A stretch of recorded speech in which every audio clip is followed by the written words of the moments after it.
So, Diane, maybe we can talk to people about the definitions of obsessions and compulsions. What are, for example, obsessions? Yeah, it's a great question.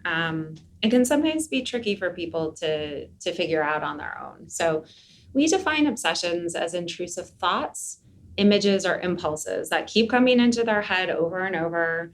Sometimes they don't make sense to them, or they're not thoughts they want to be having. They can feel very out of place and very inconsistent with their values or things that they want to be thinking about. So things like, what if I murder somebody, or violent images, or worries about being a pedophile. But they keep coming back even though the person tries to get rid of them. And they often cause a lot of distress or anxiety or fear or just general discomfort.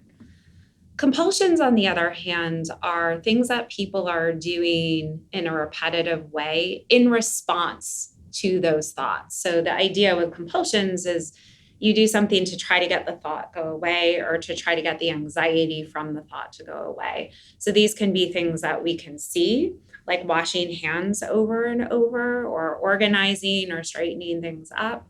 But they can also be things that we can't see that people are doing mentally, like repeating words or phrases or counting to a certain number, or mental reviewing. Where have I been? What have I done today? Or seeking reassurance, things like that. Compulsions can also include avoiding certain Yeah. situations. So, one thing we often hear is, well, I don't really have any compulsions. I don't have any urges to do anything in particular.